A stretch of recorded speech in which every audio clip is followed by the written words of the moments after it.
नमस्कार। भारत रत्न देने का विवाद इस समय दो तस्वीरों का विवाद है।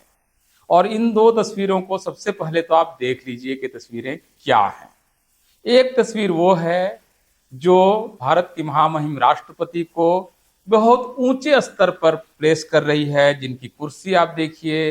वो कुर्सी जो है वो राष्ट्रपति भवन की कुर्सी है, उसमें अशोक चक्र है। वो बाकी कमरे की तमाम कुर्सियों से बड़ी कुर्सी है। उनके पैरों के नीचे एक सुंदर सा कालीन है, भारत का ध्वज उनके बगल में है। तो बहुत सम्मानित एक ऊंचे पेडेस्टल पर उनको रखा गया है। उसके मुकाबले अपेक्षाकृत छोटी कुर्सी लालकृष्ण आडवाणी जी की है, जिनको कि भारत रत्न दिया जाना है। और सबसे छोटी कुर्सी जो है वो प्रधानमंत्री नरेंद्र मोदी की है। तो ये प्रोटोकॉल जो है ये इन्होंने इस कार्यक्रम के लिए तय किया है। दूसरी तस्वीर कार्यक्रम के बाद की है, जिसमें कि महामहिम राष्ट्रपति आडवाणी को भारत रत्न देने के बाद उनके बगल में वो खड़ी हैं और नरेंद्र मोदी बगल में बैठे हुए हैं। तो ये दो तस्वीरों का कुल मिलाकर विवाद है। तो गौर से देख लीजिए इसको।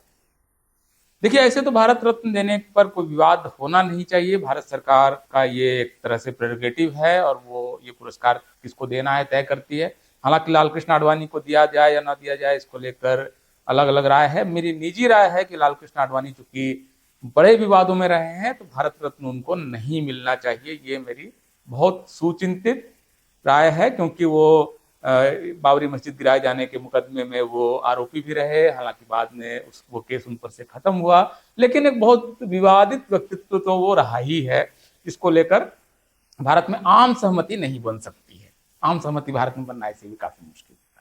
लेकिन इस कार्यक्रम में राष्ट्रपति की उपस्थिति को लेकर जो विवाद है, मेरे ख्याल से वो निरर्थक है।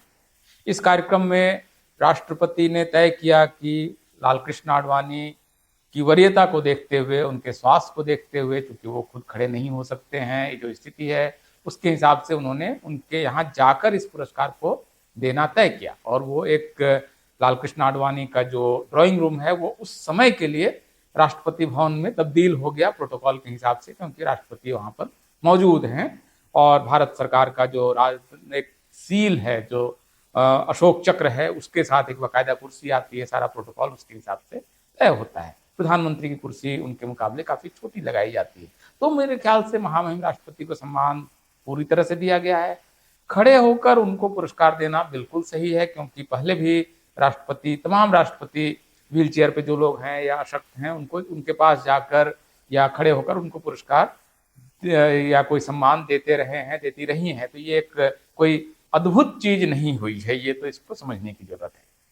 अभी ये जो विवाद है कि उस समय प्रधानमंत्री खड़े क्यों नहीं हुए जब वो पुरस्कार या सम्मान दिया जा रहा है, तो मेरे ख्याल से मैंने खुद भी इन तमाम कार्यक्रमों को देखा है और मुझे लगता है कि आज तक ऐसा कभी नहीं हुआ कि राष्ट्रपति महोदय या राष्ट्रपति महोदया जब ये पुरस्कार या सम्मान जब वो दे रहे होते हैं या दे रही होती हैं, तब सारे लोग खड़े हो जाएं या बाकी कोई भी खड़ा हो जाए, ऐसा कभी नहीं हुआ है। जो पुरस्कार लेने आता है वो अगर सक्षम है तो खड़े होकर वो पुरस्कार लेता है या लेती है, या फिर वो अगर अशक्त है तो व्हील चेयर पर या राष्ट्रपति उनकी कुर्सी के पास जाकर ये पुरस्कार देता है, देती है। तो ये एक प्रोटोकॉल है, ये एक व्यवस्था है। मेरे ख्याल से इस पूरे कार्यक्रम में इस व्यवस्था का पूरा सम्मान हुआ है और जो भी विवाद है वो निरर्थक है। विपक्ष अगर सोच रहा है कि इससे वो कोई पॉइंट स्कोर करेगा तो पॉइंट स्कोर नहीं होगा। और इसकी सबसे बड़ी वजह है कि द्रौपदी मुर्मू जी को जब राष्ट्रपति बनाने का प्रस्ताव आया और सरकार की तरफ से जब प्रस्ताव आया, तो विपक्ष के पास ये मौका था कि पहली बार एक आदिवासी समुदाय का कोई राष्ट्रपति बन रहा है और वही आदिवासी महिला राष्ट्रपति बन रही हैं, तो उसको वो एक निर्विवाद चुने जाने का एक मौका था, जो मौका विपक्ष दे सकता था। लेकिन विपक्ष ने तय किया कि वो इसमें कंटेस्टेशन में जाएंगे, विरोध में जाएंगे, और उन्होंने इस पूरे विवाद एक तरह से इसको एक प्रतियोगिता बना दी इस चुनाव को, जो कि जिससे वो उनके लिए बचना आसान था। इस मामले में बीएसपी की अध्यक्ष माननीय बहन जी मायावती जी ने इस पर एक सही सुचिंतित फैसला किया कि मैं इसमें बीएसपी जो है वो विरोध में नहीं बल्कि समर्थन करेगा इस चुनाव में राष्ट्रपति द्रौपदी मुर्मू को राष्ट्रपति बनाए जाने का। तो ये मेरे ख्याल से ज्यादा एक जो राष्ट्रीय भावना होती है, कई बार कंसेंसस की राष्ट्र को जरूरत होती है, ये एक ऐसा मौका था जिसमें कंसेंसस होना चाहिए। भारत का सबसे वंचित समुदाय है, आदिवासी समुदाय, वहां से एक राष्ट्रपति बनाने की कोशिश हो रही है। सबको स्वागत करना चाहिए था, लेकिन इसको विवादित बनाया गया। तो मेरे ख्याल से विपक्ष इसमें कोई पॉइंट स्कोर नहीं करेगा। उसको कुछ वास्तविक मुद्दे उठाने चाहिए, और उसके पास वास्तविक मुद्दे हैं।